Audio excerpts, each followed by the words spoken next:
வணக்கம் மக்களே. இன்னைக்கு நம்ம கோல்டு லேண்ட்னு ஒரு நியூ சீரிஸ் தான் பார்க்க போகிறோம். நான் பர்சனலி இந்த சீரிஸ்க்கு ரொம்ப எதிர்பார்த்துக்கிட்டு இருந்தேன். மெயினாக பார்க் போயாங்காக தான் இந்த சீரிஸை நான் பார்க்க ஆரம்பிச்சு. உண்மையாலுமே சீரிஸ் தரமாக இருக்குது. கான்செப்டும் எனக்கு ரொம்ப பிடிச்சிருக்கு. அதாவது ஒரு நார்மலான பொண்ணுக்கிட்ட ஒரு கோல்டு பார்ஸ் கிடைக்க ஆரம்பிக்குது. அந்த கோல்டு பார்ஸை வச்சு இவங்க என்ன பண்ண போகிறாங்க, யாரை நம்பி எப்படி நம்பிக்கை துரோகம் படுறாங்க, அதை தொடர்ந்து வரக்கூடிய பிரச்சனைகளை தான் ஃபுல் அண்ட் ஃபுல் காமிச்சிருந்துருப்பாங்க. ஹீரோயின்கிட்ட பெருசாக எதுவும் கிடையாது, ஜஸ்ட் அவங்க கிட்ட இருக்குது ஹோப் தான். அதை தொடர்ந்து அவங்க எப்படி மற்றவங்க கிட்ட இருந்து தப்பிக்க போகிறாங்க, இந்த கோல்டு பார்ஸை கடைசி அவங்க என்ன செய்ய போகிறாங்கன்ற விஷயத்தை தான் ஃபுல் அண்ட் ஃபுல்லாக இந்த சீரீஸில் காமிக்க போகிறாங்க. ஃபர்ஸ்ட் ஆஃப் ஆல் கதையோடைய ஆரம்பத்துலேயே நம்ம மெயின் ப்ரோட்டகனிஸ்ட் ஹீஜுவை காமிக்கிறாங்க. அவங்களும் வேகமாக ஒரு வேலை எங்கேயோ பயத்தோடு கொண்டு போகிறாங்க. அந்த சமயத்தில் உங்களுக்கு ஒரு ஃபோன் கால் வருது. அதில் இருக்கிற ஆள் என்ன சொல்கிறான்னா, நீ யாருன்ற விஷயம் எனக்கு சுத்தமாக தெரியாது, ஆனால் இப்போதைக்கு நீ அந்த வேனை மட்டும் எங்ககிட்ட திரும்ப தந்தால் போதும். நான் டோக்கியாங்க்கு ப்ராமிஸ் பண்ண மாரி உனக்கு மொத்த பணத்தையும் தந்துடுறேன், எதை பற்றி நீ கவலைப்படாத, உனக்கு நாங்கள் எதுவுமே பண்ண மாட்டோம். ஒருவேளை நீ அப்படி அந்த வேனை எங்கள் கிட்ட தரலாம், இன்றைக்கி இரவுக்குள்ளார நாங்கள் கண்டிப்பாக உன்னை பிடிச்சிருவோன்ற மாரி அந்த பொண்ணை இவங்க பயங்கரமாக மாட்டிக்கிட்டு இருக்காங்க.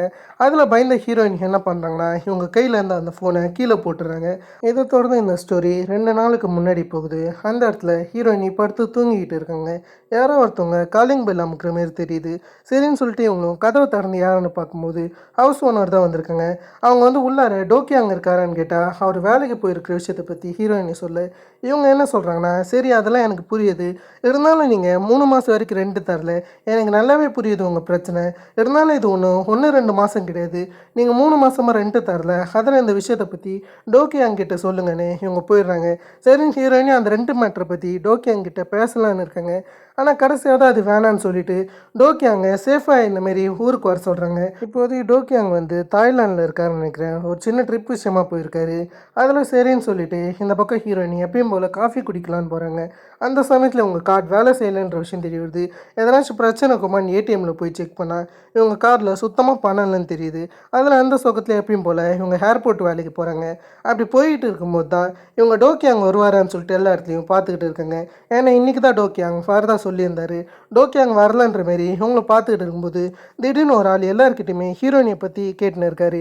அந்த ஆளுடைய பேர் என்னன்னு கேட்டிங்கன்னா சோல்ஜாங்கன்றது. அதை பார்த்த ஹீரோயினி அவர்கிட்ட மாட்டக்கூடாதுன்னு சொல்லிட்டு வேகமாக இவங்க வேலையை பார்க்க போயிடுறாங்க. ஹீரோயினி வந்து அந்த மாதிரி ஸ்கேனர்ஸ் எல்லாம் செக் பண்ணுற ஒரு வேலையை தான் பார்த்துக்கிட்டு இருப்பாங்க. அதெல்லாம் முடிச்சதுக்கப்புறம் எல்லா ஃப்ரெண்ட்ஸுமே ட்ரிப்புக்கு போகிறதா சொல்கிறாங்க. அதுக்கு ஹீரோயினி இன்வைட் பண்ணால் ஹீரோயினியால் ட்ரிப்புக்கு வர முடியாதுன்னு சொல்கிறாங்க. அந்த இடத்துல தான் யூஜின்னு வேற ஒரு கேரக்டர் காமிக்கிறாங்க. அந்த இடத்துல யூஜின்மே கொஞ்ச நேரம் ஹீரோயின் கிட்ட தனியாக பேசணும்னு சொல்கிறாங்க. அந்த சமயம் தான் யூஜின் நடந்த பிரச்சனையை பற்றி சொல்கிறாங்க. ஒரு ஆள் வந்து உன்னுடைய அன்கிள்னு சொல்லிட்டு உன்னை பற்றி என்கிட்ட கேட்டார். நீ இந்த இடத்துல யூனிஃபார்மான வேலை செய்கிற விஷயத்தை யாரோ ஒருத்தவங்க பார்த்து அவர்கிட்ட சொல்லியிருக்காங்கன்னு நினைக்கிறேன். அதால் தான் அவர் உன்னை பற்றி கேட்டாருன்னும் போது ஹீரோயினுமே நீங்கள் என்ன சொன்னீங்கன்னு கேட்டால் அந்த இடத்துல இவங்க எனக்கு அவனை பார்த்தா ரொம்ப தப்பாக ஃபீல் ஆச்சு, அதால் நீ இந்த இடத்துல வேலை செய்யலைன்னு சொன்னும் போது ஹீரோயினி அதை தான் சொல்கிறாங்க. இன்னொரு வாட்டி அவர் திரும்ப வந்தார்னா நான் இந்த இடத்துல வேலை செய்யலைன்னு மட்டும் சொல்கிறீங்களான்னும் போது யூஜின் சரின்னு சொல்கிறாங்க. அதுக்கப்புறம் ஒரு சின்ன அட்வைஸ் யூஜின் சொல்கிறாங்க. அது என்னன்னா, இந்த மாதிரி நீ எந்தவித தப்புமே பண்ணாத பட்சத்தில் எப்பயுமே ஓடாத. ஒன்ஸ் நீ அதேமாரி ஓடிக்கிட்டு இருந்தா நீ வாழ்க்கை முழுக்க ஓடிக்கிட்டு இருக்க மாதிரி தான் இருக்கும், அந்த இருளே நீ மாட்டிக்கிட்டு இருப்பேன்னு ஒரு சின்ன அட்வைஸை மட்டும் ஹீரோயினிக்கு தராங்க. அப்படியே அந்த ஸ்டோரி இதில் வந்து ஸ்விட்ச் ஆகி தாய்லாண்டுக்கு போகுது. அந்த இடத்துல டோக்கியாங்கோ சில ஆட்கள் ஃபாலோ பண்ணுறாங்கன்னு தெரிஞ்சு யாருமே இல்லாத இடத்துக்கு போகிறாரு. அந்த இடத்துக்கு வந்த ஆட்களும் என்ன சொல்கிறாங்கன்னா, நீ கடன் பட்டது உனக்கு லாபம் இல்லையா, அதுக்கு நீ எதனாச்சும் பண்ணணும்னு வூஜின்னு ஒரு ஆள் தான் சொல்லிக்கிட்டு இருக்காரு. அதாவது இதுக்கு முன்னாடி கேம்லிங்கில் என்னமோ ஒரு பிரச்சனை டோக்கியாங் பண்ணியிருப்பான்னு நினைக்கிறேன். அதில் இவங்க என்ன சொல்கிறாங்கன்னா, டோக்கியாங் இவங்களுக்காக திரும்ப வேலை செய்யணும்னு சொல்கிறாரு. இதுக்கு முன்னாடியே சில வேலைகளை டோக்கியாங் செஞ்சுருப்பான்னு நினைக்கிறேன். அது வகையில் இவங்க என்ன சொல்கிறாங்கன்னா, டோக்கியாங் தங்கியிருக்காருல அந்த இடத்த இவங்க செக் பண்ணணும்னு சொல்கிறாங்க. இது தெரிஞ்ச டோக்கியாங்கும் எனக்கு அர்ஜென்ட்டாக வருதுன்னு சொல்லிட்டு அப்படியே டாய்லெட்குள்ளே போய் வேகமாக ஹீரோயினிக்கு கால் பண்ணுறது மட்டும் இல்லாமல் வேகமாக அந்த இடத்த விட்டு நீ கிளம்பிடு, சில ஆட்கள் அந்த இடத்துக்கு வராங்க, அந்த இடத்துல இருந்தால் உனக்கு தான் ஆபத்து, நீ எதை பற்றி இப்போதைக்கு என்கிட்ட கேட்காத, ஆனால் அந்த இடத்துல மட்டும் இருக்காது, நான் இதெல்லாம் பற்றி உங்ககிட்ட அப்புறம் சொல்கிறேன், டக்குன்னு அந்த இடத்த விட்டு நீ கிளம்புன்ற மாரி இவர் வேகமாக ஹீரோயினி அந்த இடத்த விட்டு கிளம்ப சொல்கிறாரு. ஹீரோயினிக்கு எதுவுமே புரியல, என்ன கேட்டாலும் அவர் பதில் சொல்கிற மாதிரி தெரியல. திடீர்னு சில ஆட்கள் உள்ளார வந்து நீ ஹீரோயினி வேகமாக அந்த பால்கனியோடைய மூலையில் ஒழிஞ்சிக்கிறாங்க. சரின்னு அந்த ஆட்கள் அங்கேயுமே செக் பண்ண வராங்க. மொத்த இடத்தையுமே செக் பண்ணிவிட்டு யாருனாச்சும் இங்கே தங்கியிருக்காங்களான்னு இவங்க பார்த்துட்டு இருக்காங்க. ஆனால் ஹீரோயினி எப்படியோ 2வது மாடியிலேருந்து கீழே குதிச்சிடுறாங்க. அப்படி குதிச்சது மூலியமாக அந்த ஆட்கள் கிட்டேருந்து தப்பிச்சிடுறாங்க. அடுத்தது ஒரு பஸ்ஸில் வந்துட்டு இருக்கும்போது திரும்ப டோக்கியாங்கிட்டேருந்து கால் வருது. அந்த இடத்துல ஹீரோயினுமே என்ன பிரச்சனை நடக்குதுன்னு டோக்கியாங்கிட்ட கேட்கும்போது, அந்த இடத்துல டோக்கியாங் என்ன சொல்கிறேன்னா, இப்போதைக்கு எனக்கு ஒரு சின்ன வேலை மட்டும் வந்திருக்கு. அதுக்கு உன்னுடைய உதவி தேவைப்படுது. புது சேர்மன் கூட வேலை செஞ்ச ஒரு ஆள் ஆக்சிடென்ட் மூலியமா இறந்து போயிட்டாரு. அவர் இப்போதைக்கு ஒரு சவப்பெட்டியில் வச்சுருக்காங்க. யாருக்குமே தெரியாமல் ஒரு சவப்பெட்டி வரப்போகுது. அந்த சவப்பெட்டியை நாங்கள் ஷிப்பிங் பண்ண போகிறோம். ஆனால் ஏர்போர்ட் செக்கிங்லேருந்து அந்த சவப்பெட்டியை நீ தான் பாதுகாக்கணும். அதான் நாளைக்கு யாரோட ஷிஃப்ட்லாம் எனக்கு தெரியாது.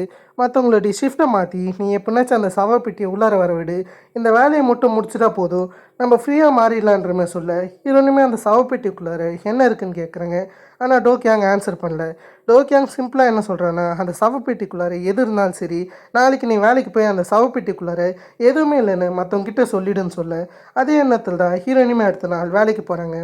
அந்த சமயத்தில் அங்கே இருக்க ஆட்கள்லாம் இன்றைக்கி ஹீரோயினோட வேலை கிடையாதுன்னு சொன்னான். இன்றைக்கி ஹீரோயினுக்கு ஒரு வேலை இருக்குது, அதனால தான் அவங்க வேலையை நான் இன்றைக்கி பார்க்க வந்திருக்கேன்னு ஹீரோயினி சொல்கிறாங்க. சரின்னு மொத்த இடத்தையுமே இந்த இடத்துல இவங்க செக் பண்ணியிருக்காங்க. அந்த சமையல் தான் அந்த சவப்பெட்டி வருது. அந்த இடத்துல அலாரம் அடிக்க ஆரம்பிக்க அதை பார்த்து ஹீரோயினி டக்குன்னு ஆஃப் பண்ணுறாங்க. யூஜின் என்ன பிரச்சனைன்னு கேட்கும்போது ஹீரோயினி ஜஸ்ட்டு சில மெட்டல் பார்ட்ஸ் மூலியமாக தான் அலாரம் ட்ரிகர் ஆகிருக்குன்னு சொல்ல, சரின்னு அதுக்கப்புறம் யூஜின் அதை கண்டுக்காமல் போக விட்டுடுறாங்க. கடைசியாக எப்படியோ அந்த சவப்பெட்டியை இவங்க ஏற்றிடுறாங்க. இந்த சவப்பெட்டி இவங்க எங்கே கொண்டு போகிறாங்கன்னா சியாங்சனுக்கு தான் கொண்டு போகிறாங்க. அதை முக்கியமாக ஏற்றிட்டு போகிறது டோக்கியாங் ஜங்வுக். இவங்க 2 பேரும் தான் போயிட்டு இருக்காங்க. அந்த சமயத்தில் டோக்கியாங் ஜங்வுக் முன்னாடி கண்ணை காமிக்கிறது மட்டும் இல்லாமல், வேகமாக நீ எக்ஸைட்டுக்கு திரும்பி இந்த இடத்துல நம்ம இருக்கக்கூடாது, அதால் டக்குன்னு கிளம்பணும்னு ஜங்குக்கு கன்னை வச்சு மிரட்டி ஒரு இடத்துல நிறுத்தது மட்டும் இல்லாமல் ஜங்குக்கு இறக்கிட்டு அந்த இடத்த விட்டு கிளம்புறாரு. நெக்ஸ்ட் அது டோக்கியாங் கீட்டேவுக்கு கால் பண்ணுறாரு. கால் பண்ணி நடக்கிற மொத்த பிரச்சனையும் சொல்கிறது மட்டும் இல்லாமல், இப்போதைக்கு எப்படி இருந்தாலும் இந்த சவப்பெட்டிக்குள்ளார 10 பில்லியனுக்கு மேலே அமௌண்ட் இருக்கும்னு நினைக்கிறேன். நீங்கள் ஏகப்பட்ட ட்ரக்ஸை ஷிப்பிங் பண்ணுறீங்களே, அதெல்லாம் எனக்கு நல்லாவே தெரியும். இப்போதைக்கு எனக்கு தேவையானது வெறும் 1 பில்லியன் மட்டும் தான். அந்த 1 பில்லியனை நீங்கள் தந்துட்டிங்கன்னா போதும். இன்றைக்கி ராத்திரி நான் இந்த சவப்பெட்டி இருக்கிற லொக்கேஷனை உங்ககிட்ட சொல்கிறேன். அந்த சமயத்தில் நீங்கள் அந்த 1 பில்லியனை என்கிட்ட தந்துட்டு இந்த சவப்பெட்டியை வாங்கிட்டு போகலாம். அதுக்கப்புறம் நானுமே எந்தவித மூச்சுமே விடாமல் இந்த இடத்த விட்டு காணாமல் போயிடுவேன்ற மாரி கீட்டே கிட்ட சொல்ல, அந்த இடத்துல கீட்டேவும் கொஞ்சம் நேரம் வேணும்னு சொல்லிட்டு அதுக்கப்புறம் ஜுன்மேன் ஒரு ஆளுக்கு கால் பண்ணுறது மட்டும் இல்லாமல் டோக்கியாங்குடைய லொக்கேஷனை ட்ராக் பண்ண சொல்கிறாரு. இதில் சேர்மேனுமே இன்வால்வ் ஆகிருக்காரு. அதில் டக்குன்னு இந்த வேலையை பாருன்ற மாரி ஜுன்மேன் கிட்ட சொல்ல, சரின்னு ஜுன்மேனுமே வேகமாக லொக்கேஷனை ட்ராக் பண்ண ஆரம்பிக்கிறாரு. அடுத்ததாக டோக்கியாங் இவர் இருக்கிற லொக்கேஷனை ஹீரோயின் கிட்ட சொல்லியிருந்திருப்பாரு. அதில் ஹீரோயினும் ஒரு இடத்துல பயத்தோடு வந்துக்கிட்டு இருக்காங்க. அந்த சமயத்தில் டோக்கியாங்கை பார்த்து ஹக் பண்ணிவிட்டு இங்கே என்ன பிரச்சனை நடக்குதுன்னு இவங்க கேட்க, அந்த சமயத்தில் டோக்கியாங் நடக்கிற பிரச்சனையை பற்றி சொல்கிறாரு. இன்றைக்கி கண்டிப்பாக நம்ம ஒரு சந்தோஷமான வாழ்க்கைக்கு போயிடுவோம். இதுக்கப்புறம் இந்த இருளில் நம்ம இருக்க தேவையில்லை.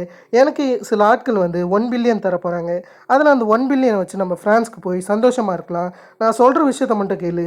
இந்த இடத்துக்கு சில ஆட்கள் வருவாங்க, அவங்கள நான் பார்க்க போவேன். அது வரைக்கும் நீ இந்த வேனில் இரு. இந்த வேனில் இருக்கிற சவப்பெட்டி அவங்களுக்கு தேவைப்படுது. அது வரைக்கும் அவங்க என்னை காயப்படுத்த மாட்டாங்க. அதில் அவங்க அந்த 1 பில்லியனை தந்தோடனே நீ இந்த வேலையை தந்த அந்த சவப்பெட்டி அவங்க கிட்ட தந்துரு. அதுக்கப்புறம் நம்ம 2 பேரும் ஒரு சந்தோஷமான வாழ்க்கைக்கு போவோம். நம்ம கனவுப்பட்ட வாழ்க்கை நம்ம கண் முன்னாடி இருக்கும். இதுக்கப்புறம் நம்ம ஃப்ரான்ஸில் போய் சந்தோஷமாக இருக்கலாம். நான் சொல்கிற விஷயத்த மட்டும் கேளு, எந்தவித பதிலும் பேசாதுன்னு சொல்லிட்டு இவர் இப்போதைய அந்த ஆட்களை பார்க்கறதுக்காக ரோட்டில் போயிட்டு இருக்காரு. அப்போ தான் எதிர்பாராததில் கீட்டையுடைய கார் இவரை இடித்து தூக்கி போட, அந்த சமயத்தில் கீட்டை அவன் இறந்துட்டானான்னு பார்த்துக்கிட்டு இருக்கும்போது இதை தூரத்துலேருந்து ஹீரோயினி நோட்டீஸ் பண்ணிட்டாங்க. அதுக்கப்புறம் ஹீரோயினிக்கு என்ன பண்ணுறதுன்ற விஷயம் சுத்தமாக தெரியல.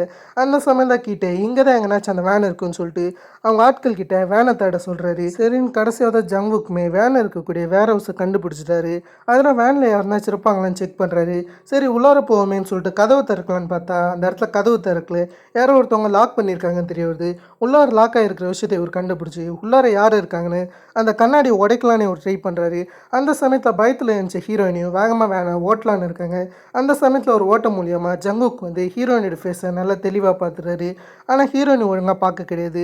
ஹீரோயினோட முதல் குறிக்கோளாகவே இருக்குது தப்பிக்கிறது தான். அதில் ஹீரோயின் முன்னாடி போகும்போது எக்ஸிட்டை சில ஆட்கள் அடிச்சுன்னு இருக்காங்க.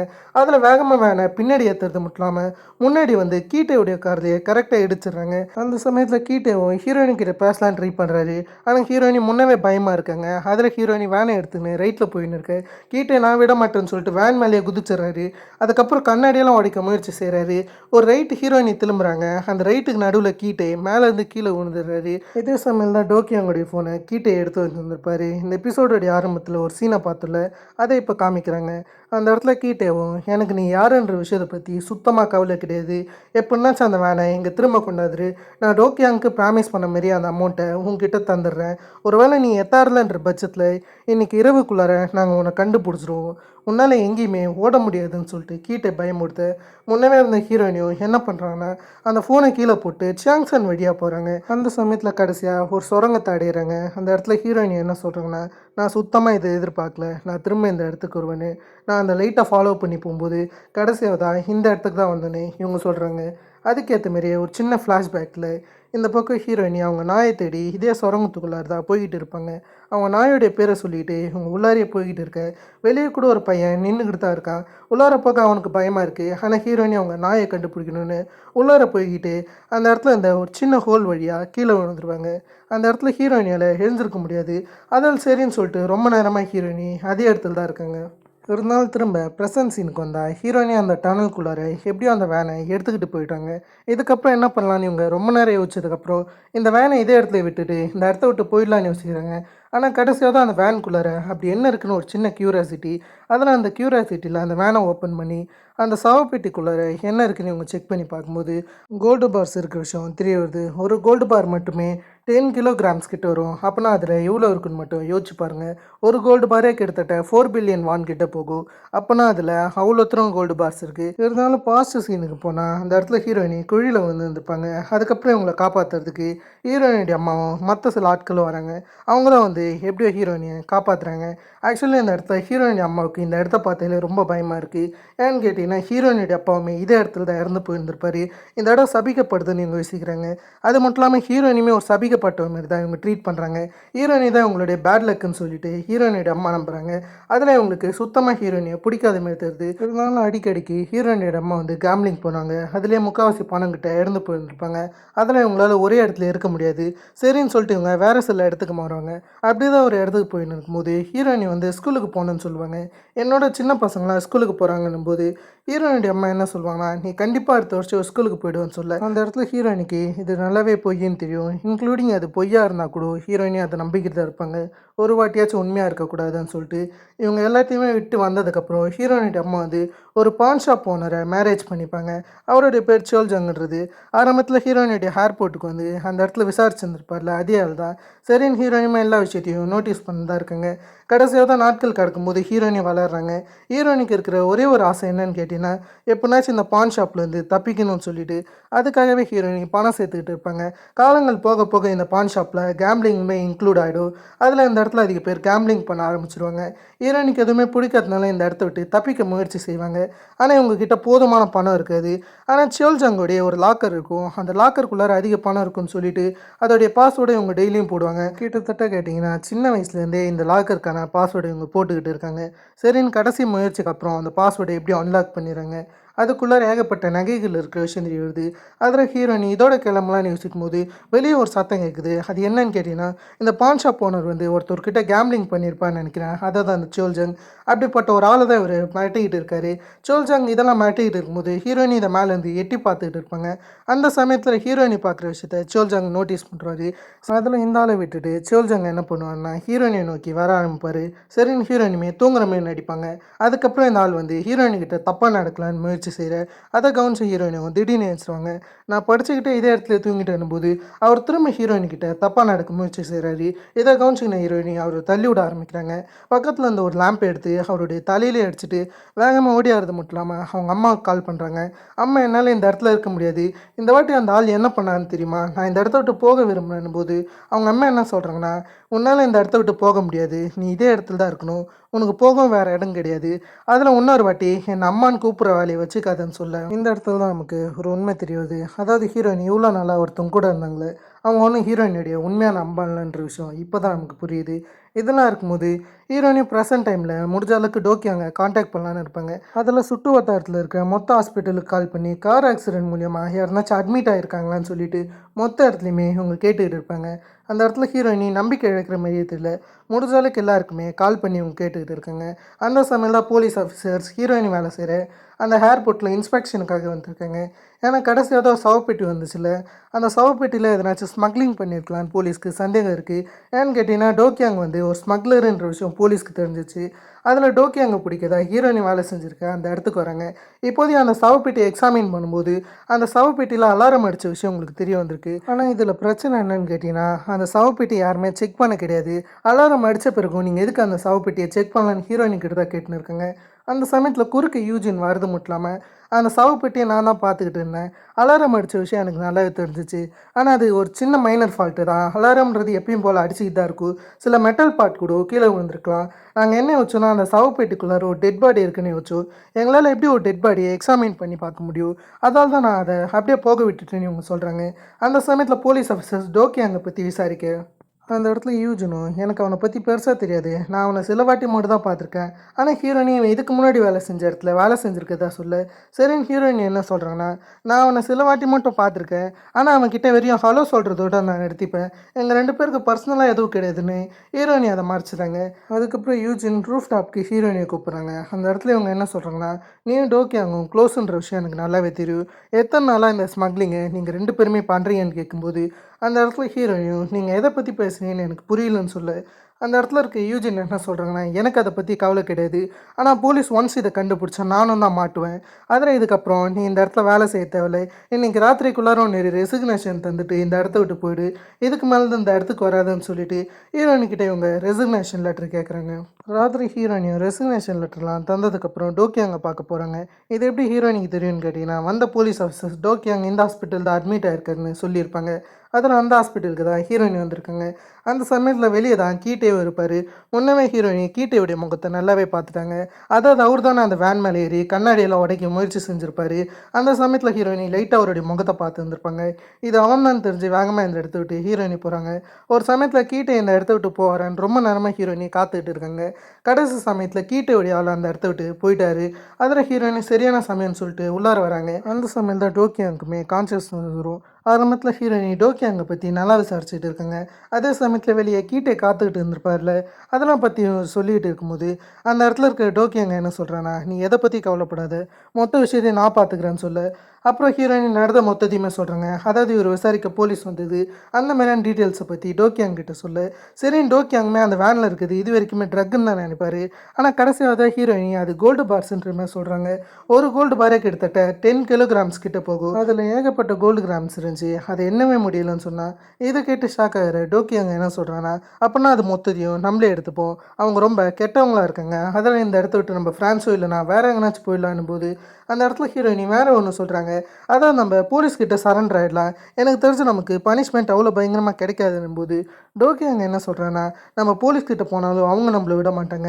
வெளியே இருக்கிறவங்க போலீஸோட ரொம்ப பயங்கரமானவங்க. அதில் நீ முதல் வேலையாக நான் சொல்கிற விஷயத்தை செய். முதல்ல எல்லா ஆதாரத்தையும் அழைக்கிறது மட்டும் இல்லாமல் வேகமாக நீ ஒழிச்சு வச்சுருக்கல அந்த இடத்துலேருந்து அந்த கோல்டு பார்ஸை மறைச்சு வை. யாருக்குமே தெரியாமல் பார்த்துக்கோ. இந்த விஷயம் நம்ம 2 பேருக்கு மட்டும் தெரியட்டும். என் மேலே தான் இப்போதைக்கு போலீஸ் சந்தேகப்படுறதுனால மொத்த பழியுமே நான் ஏற்றுக்கிறேன். அதுக்கப்புறம் லாயரை வச்சு நீ என்ன பெயில் எடு. அதுக்கப்புறம் நம்ம பிளானை நம்ம பார்த்துக்கலான்னு ஹீரோயினி அமுச்சு வைக்கிறாரு. முதல் வேலையாக ஹீரோயின் என்ன பண்ணுறாங்கன்னா, அந்த கோல்டு பார்ஸ் எடுத்து அதே டனல்லே புதைச்சி வைக்க ஆரம்பிக்கிறாங்க. அதை புதைச்சி வச்சதுக்கப்புறம் இப்போதைக்கு இவங்க கிட்ட இந்த சவப்பெட்டியை ஒரு தூரமான இடத்துல இவங்க எரிக்கிறாங்க. அதெல்லாம் எரிச்சு முடிச்சதுக்கப்புறம் இவங்க கிட்ட இந்த வேன் இருக்குல்ல, இந்த வேன் எந்த இடத்துல இருந்துச்சோ ஆரம்பத்தில் ஒரு வேர் ஹவுஸில் இருந்திருக்குல்ல, அதே இடத்துல இவங்க விட்டுட்டு அதில் இவங்களுடைய ஃபிங்கர் பிரிண்ட் எல்லாத்தையுமே அழைச்சிட்டு அந்த இடத்த விட்டு கிளம்பி போயிடுவாங்க. கடைசியாக தான் இதை போலீஸ் ஆஃபீஸர்ஸ் கண்டுபிடிக்கிறது மட்டும் இல்லாமல் கீட்டே கிட்ட இன்ஃபர்மேஷன் சொல்ல.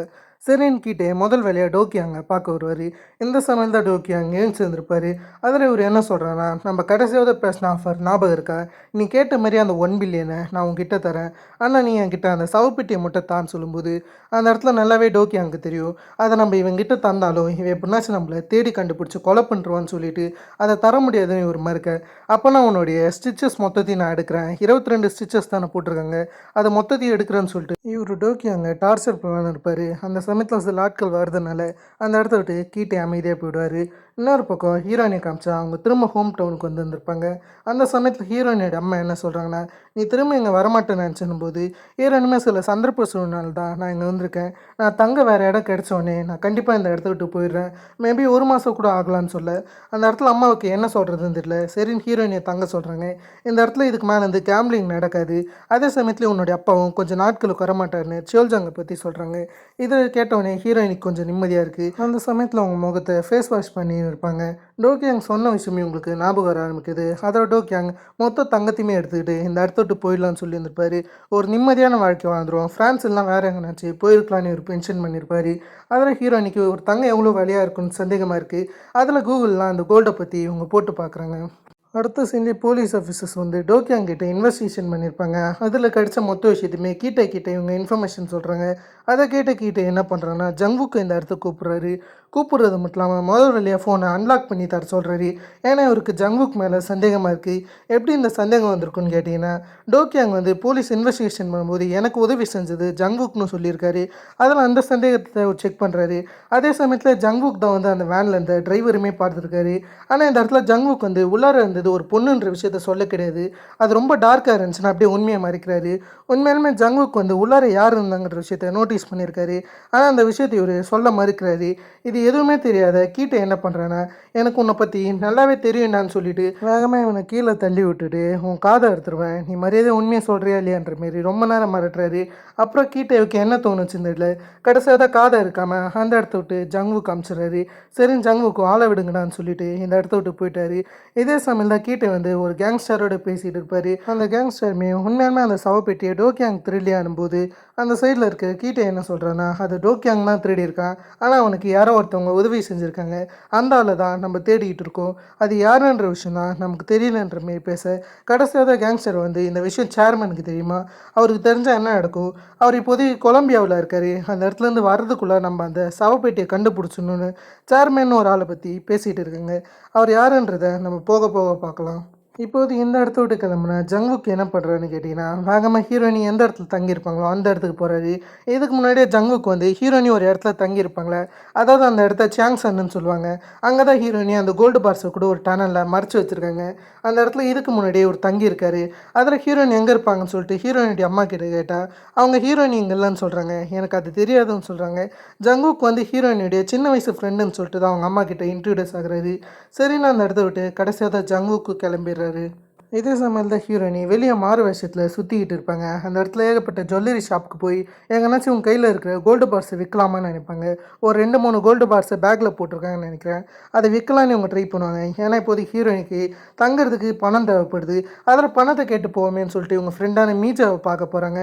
அவங்க கிட்ட 50 மில்லியனை கேட்டால் அந்த இடத்துல இருக்கவங்க இப்போ தான் ஹீரோயினுடைய அம்மாவுக்கு கேன்சருன்ற விஷயத்தை பற்றி பேசுகிறாங்க.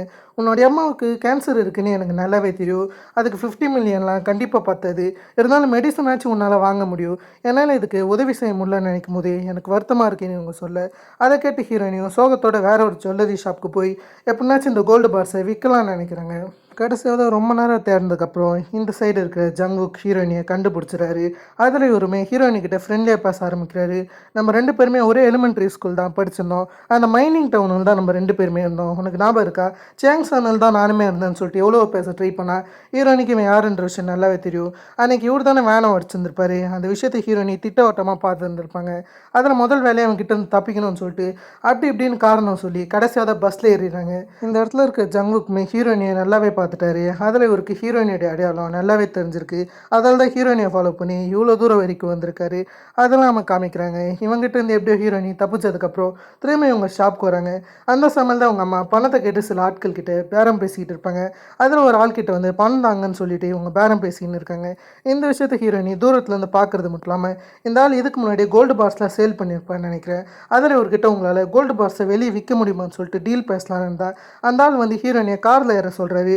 நம்ம 2 பேர் தனியாக பேசலான்னு சொன்னால் ஹீரோயினிக்கு அந்த ஆள் மேலே நம்பிக்கை கிடையாது. அதில் அந்த இடத்த விட்டு போகலான்னு பார்க்கும்போது உன்னுடைய பேக்கில் கோல்டு பார் இருக்கான்னு அந்த ஆள் செக் பண்ணலான்னு வராரு. ஹீரோயின் என்ன பண்ணுறதுன்னு தெரியாமல் கையில் அந்த பெப்பர் ஸ்ப்ரே அவருடைய முகத்தில் அடிச்சுட்டு எப்படியே அவங்களுடைய கடைக்குள்ளாரே போய் ஒழிஞ்சுக்கிறாங்க. அந்த சமயத்தில் தான் ஹீரோயின் அம்மாவும் நீ எங்கே போயிட்டு வர, இவ்வளோ நேரம் வரைக்கும் என்ன வெளியே பண்ணிட்டு வர, அதே சமயத்தில் உன்னை தேடி எவனோ ஒருத்தர் வந்திருந்தான், நம்ம இதுக்கு முன்னாடி இருந்த டவுனில் தான் அவனுமே இருந்ததா சொன்னான், ஆனால் அவன்கிட்ட நீ இங்கே இருக்கிற விஷயத்தை பற்றி நான் சொல்லணும்னு இவங்க பேசிக்கிட்டு அப்படியே அந்த மாத்திரையை போடுறாங்க. அதை கவனிச்ச ஹீரோயினி அது என்ன மாத்திரைன்னு பார்க்கும்போது அது பெயின் கில்லர்ஸ்ன்னு தெரிய வருது. அதை பார்த்த ஹீரோயினியும் இதை நீங்கள் கேன்சருக்காக தானே எடுக்கிறீங்க, இதை எடுத்தால் மட்டும் போதாது, உங்கள் ஹெல்த் மேலேயும் உங்களுக்கு அக்கறை இருக்கணும், முன்னவே மீஜே உங்களை டாக்டர்கிட்ட போக சொன்னாங்களாமே, நீங்கள் எதுக்கு போகலன்ற மாரி இவங்க கேட்கும்போது அந்த இடத்துல இருக்கிற ஹீரோயினோட அம்மா என்ன சொல்கிறாங்கன்னா, டாக்டர்கிட்ட போயும் ஒரு பிரயோஜனமும் கிடையாது, அவங்களுமே நம்மள மாதிரியான ஆட்களுக்கு இதுதான் சரின்னு நினைக்கிறாங்க, நம்ம இந்த மாதிரியான வாழ்க்கையில் இருந்தது நம்ம தப்பு தான், நம்ம வாழ்க்கை ஒன்றும் அவ்வளோ சுலபம் கிடையாது, நம்ம எல்லாருமே கண்டிப்பாக என்னைக்குனாச்சும் ஒரு நாள் சாக தான் போகிறோம், அதில் எனக்கு இதுவே பரவாயில்லன்னு ஹீரோயின்கிட்ட ஒரு சின்ன சண்டையை போட்டுட்டு அந்த இடத்த விட்டு கிளம்பிடுறாங்க. ஹீரோயினால எதுவும் பேச முடியல. சரின்னு உள்ளார போய் ஹீரோயினி தூங்க போயிடுறாங்க. யாருமே இல்லாத சமயத்தில் இங்கே எங்கேனாச்சும் அந்த ட்ரக்கு கிடைக்குமான்னு சொல்லிட்டு ஜங்வுக் வந்திருக்காரு. ஏன்னா இது வரைக்குமே அந்த சவப்பேட்டுக்குள்ளார ட்ரக் இருக்குன்னு தான் ஜங்வுக் நினைக்கிறாரு. அதில் அதை தேடி தான் ஜங்குக் உள்ளார வந்திருக்காரு. சரி மொத்த இடமா இவர் செக் பண்ணிக்கிட்டு இருக்கும்போது யாரோ ஒருத்தவங்க உள்ளார வந்த விஷயம் ஹீரோயினிக்கு தெரிய வருது. அதில் ஹீரோயினி கன்னை காமிக்கும்போது ஜங்குக் என்ன சொல்கிறான்னா, என்னை பற்றி உனக்கு ஒன்றுமா தெரியல, நம்ம 2 பேரும் ஃப்ரெண்ட்ஸுன்னு சொல்லும்போது அந்த இடத்துல ஹீரோயினி எனக்கு ஒன்றும் ஞாபகம் இல்லை, நீ ஒன்றும் என்னுடைய ஃப்ரெண்டாட்டம் எனக்கு தெரியலன்னு சொல்ல அந்த சமயத்தில் இவருமே நம்ம கொஞ்ச நாளுக்கு முன்னாடி தான் சந்தித்தோம், அந்த வேனில் இருந்தது நீ தானே, உன்னால் அந்த ட்ரக்கை தனியாக விற்க முடியாது, நம்ம 2 பேருமே அதை ஒன்றா சேர்ந்து விற்போன்ற மாரி ஒரு டீல் பேசிக்கிட்டு இருக்க அந்த சமயத்தில் அவர் கொஞ்சம் கொஞ்சமாக நெருங்கி வராரு. இதில் பயந்த ஹீரோயினி வேகமாக ட்ரிகர் அமுக்குறாங்க. கன் ஃபயர் ஆச்சான்னு தெரியல, இருந்தாலும் அவர் எப்படியோ அதை தடுத்துடுறாரு. அதை தடுத்து வேகமாக ஹீரோயினி அடிக்க ஆரம்பிச்சிடுறாரு. அந்த சமயத்தில் கன்னில் புல்லட் இருக்கான்னு பார்க்கும்போது பெருசாக புல்லட் இல்லைன்னு தெரியுது. அதில் சரி நீ ஒரு ஒன்று ஹீரோயினியை தாக்கி கீழே தாடுறது மட்டும் இல்லாமல் பேக்கில் ட்ரக் இருக்கான்னு செக் பண்ணி பார்க்குறாரு. அந்த சமயத்தில் ஒரு கையில் கோல்டு பார்ஸ் கிடைக்கிது. அப்போ தான் அந்த சவப்பெட்டியில் கோல்டு பார் இருக்குன்ற விஷயம் ஜங்குக்கு தெரியுது. இதே சமயம் தான் ஹீரோயினியும் மாசா பின்னாடி எழுந்து நிற்பாங்க. ஹீரோயினுடைய கையில் கன் இருக்குன்னு நினைக்கிறேன். அப்படியே அவங்க கொலைவெறியோட அந்த பக்கம் ஜங்குக்கை பார்த்துக்கிட்டு இருக்காங்க. இதுக்கப்புறம் என்ன நடந்துச்சு நம்ம காமிக்கல, ஆனால் சரியான கிளிஃப் ஆங்கிளோட இந்த எபிசோடை எண்ட் பண்ணியிருக்காங்க. இதுக்கப்புறம் தான் ஏகப்பட்ட விஷயங்களை ஹீரோயினிக்கு பண்ண போகிறாங்க. எவ்வளோ பேர் நெக்ஸ்ட் எபிசோடுக்கு வெயிட் பண்ணுறீன்றதை மறக்காமல் கமெண்ட் பண்ணிட்டு போங்க. இதுக்கப்புறம் நம்ம ஏகப்பட்ட விஷயங்களை பார்க்க போகிறோம். இந்த கோல்டு பார்ஸ்னால ஹீரோயினிக்கு எவ்வளோ நம்பிக்கை துரோகங்கள் வருது, இன்னும் எவ்வளோ பிரச்சனைகள் வரப்போகுது, இதை எப்படி ஹீரோயினி தவிர்க்க போகிறாங்கன்ற மொத்த விஷயத்தையுமே நம்ம பார்த்துக்கலாம். இதுக்கு முன்னாடியே தி மேனிப்புலேட்டட்னு ஒரு சீரிஸ் போட்டிருந்தோம். அந்த சீரிஸ் மாதிரி தான் இதுவுமே கொண்டு போயிருக்காங்க. அதில் ஜி சாங்குக்கு எப்படி ஒரு புதுசான ஒரு ஆக்டிங்கை தந்தாரோ அதுபடி இதில் பார்க் போயாங் பிச்சு எறிஞ்சிட்டாங்க. அதாவது பார்க் போயாங் இது வரைக்குமே இப்படிப்பட்ட ஒரு ரோலை ஹேண்டில் பண்ணிட்டு கிடையாது. மேக்ஸிமம் ரொமான்டிக்கான ஒரு ரோலை தான் பார்க் போயாங் எடுத்திருக்காங்க. ஆனால் இதில் புதுசாக ஒரு த்ரில்லிங்கான ரோலை எடுத்திருக்காங்க. முடிஞ்ச அளவுக்கு அதை புல் ஆஃப் பண்ண ட்ரை பண்ணியிருக்காங்க. இது வரைக்கும் இந்த மாதிரியான ஒரு ரோலை நான் பார்க் போயாங்க பார்த்ததில்ல. கண்டிப்பாக இந்த சீரிஸோட ஒரு மிகப்பெரிய ஹைப்பர் பாயிண்ட்டாக பார்க் போயாங் இருப்பாங்கன்னு நான் நம்புகிறேன். இதுக்கப்புறம் பார்க் போயாங் எப்படி ஆக்டிங் பண்ண போகிறாங்க, அதை தொடர்ந்து அவங்களுக்கு வரக்கூடிய பிரச்சனைகளை எப்படிலாம் தவிர்க்க போகிறாங்கன்னு பார்க்கலாம். இதுக்கப்புறம் பார்க் போயாங்கோடைய ஆக்டிங்கை பார்க்க தான் நான் காத்துக்கிட்டு இருக்கேன். ஓகே, இதே மாதிரி நான் உங்களை வேறு ஒரு தன்னால் ஆசமான வீடியோவில் சந்திக்கிற வரைக்கும் ஹேவ் ஃபன் கைஸ்.